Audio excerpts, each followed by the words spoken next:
Welcome to Equal Entertainment. I'm Tracy E. Gilchrist. Taylor Swift is now Time's 2023 Person of the Year. The magazine says Swift achieved nuclear fusion, combining art and commerce together.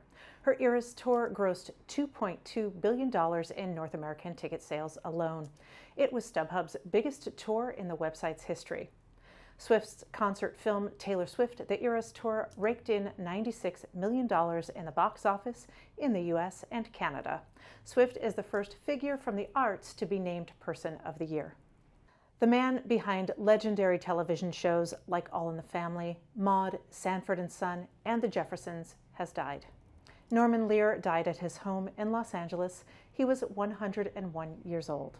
Lear tackled controversial topics for the 1970s and 80s. He wrote about premarital sex, bigotry, abortion, misogyny, and queer rights. He collected 6 Primetime Emmy Awards and 22 Emmys for All in the Family. In 2020, he became the oldest Emmy nominee and winner in history. SAG-AFTRA members have approved the new contract with film and television studios. About 78% of members voted in favor of the contract that will run through June of 2026. The union says about 38% of members voted. The contract ended a 118-day strike. It achieves more than $1 billion in new compensation and benefits and protections against artificial intelligence. Mariah Carey might be the queen of Christmas for some, but she no longer has the #1 song. Brenda Lee's Rockin' Around the Christmas Tree is now #1 on the Billboard Hot 100 songs for the first time. The 1958 holiday anthem has nearly 35 million streams and 21 million radio plays so far this year. Lee was just 13 years old when she recorded the song. And don't worry, Mariah Carey's All I Want for Christmas Is You came in at #2. Grammy-nominated twin sisters Tegan and Sara are reflecting on their careers with the new Audible podcast, Tegan and Sara: Words and Music Under My Control. The sisters talk about their experience as twins and as being queer in the industry, and they're even giving fans 8 new recordings from their catalog of music. And congratulations on Words and Music Under My Control. And I want to go to you first, Tegan, and ask you to share a bit about the process of creating this, Audible story. And I mean, it's just really, you've touched on your past recently with high school, the memoir, and the show. And so this is a little more expansive, and we'd just love to hear a little bit about that. Yeah, when the opportunity came from Amazon to do a Words and Music, we were thrilled. We're big fans of the series. I think it's an amazing opportunity for artists to get to, put into their own words, their journey, their experience. And all of us love revisiting our music. So it was really exciting to get to go in the studio and take a crack at reimagining 8 songs from our catalog. And we had a really amazing time doing that with John Congleton and Luke Reynolds, and, really tried to keep it simple and stripped down and just make it about the essence of the words and melodies. We felt that would, juxtapose the storytelling in a way that felt really organic.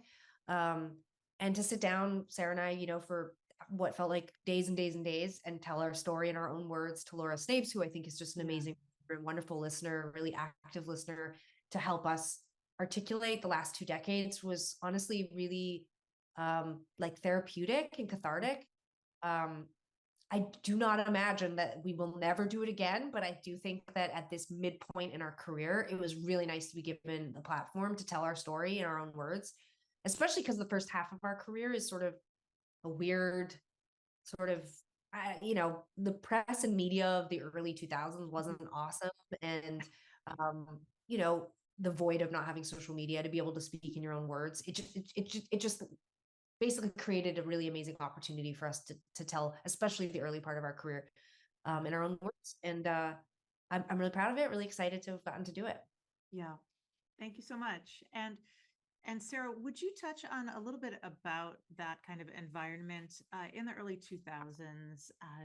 And we talked about this before, but with some of the feedback that you were getting from journalists and some of the way that your story was being told, and of course, part of that leads into the kind of subtitle, which is Under My Control. And would you touch on that?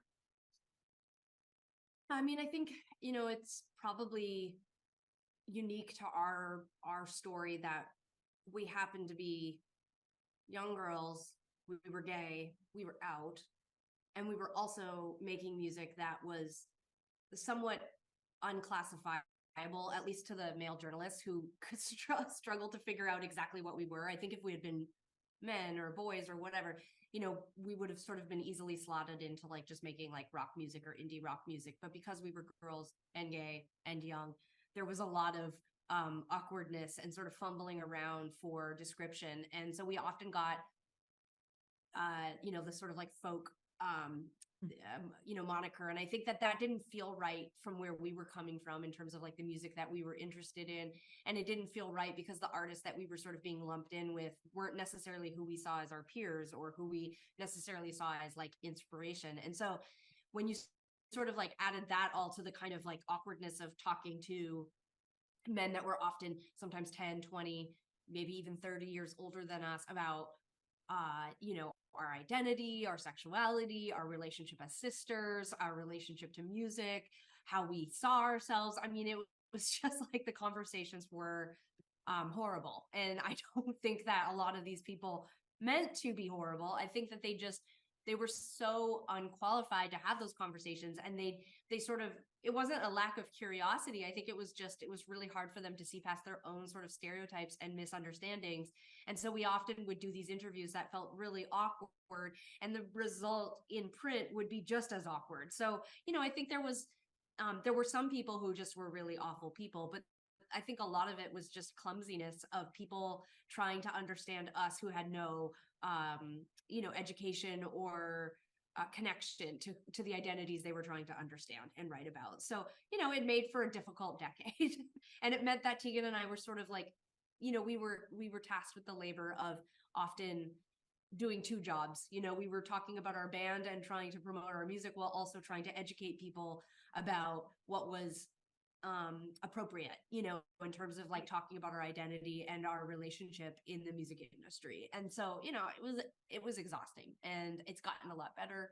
Yeah. And, and I think journalists and the music industry as a whole, I think has really tried to sort of like, has tried to like be more understanding. And also just like the face of music journalism really changed at some point too. We would always be shocked when like a woman would show up to interview us, because it was just like so uncommon. I mean, male journalists just covered the indie rock and rock beat. That was just what it was. The only time we ever talked to women is if we were talking to gay publications. That was it. And most of the time it was gay men, but every once in a while we'd meet a lesbian. But like otherwise it was straight white guys. And that was tough, like it wasn't their world. It wasn't our world. So it's changed for sure. Yeah. It's like being a woman trying to walk into a guitar store and get information. Yeah. Yeah. Well, thank you so much for that, Sara. And Tegan, I wonder, would you talk a little bit about, I spoke with Sara about this previously, but I would love to hear your take on what it was like coming to conclusions about which songs to include. I mean, some are clearly obvious, but I imagine there are some where you had to, as we say in writing, kill your darlings. So I wonder if you would talk about that. Yeah, I mean, look, it's not easy to make a set list for a show, and that's usually between 20 and 25 songs. So choosing 8 for this project was not easy, but in a way,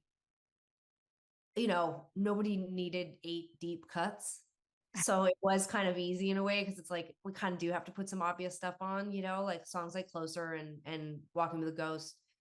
These songs, each in their own decade, because they were almost a decade apart, single-handedly hold up, the bulk of Tegan and Sara, really. They were really, really, really important moments culturally in music, but also for our band. Song selection was like not easy, but it's surprisingly easier than even making a set list, because there's just songs that needed to be on there. But it was a really fun journey, and we kept it really simple in the studio. So I think diehard fans will love it because it's really stripped down. But those that have heard different versions of these songs will be surprised too, because they're all really unique. So you can watch the Advocate channel live by downloading our app in the Apple or Google Play Store. You can also subscribe to our YouTube channel. For the Advocate channel, I'm Tracy E. Gilchrist, and thank you for watching.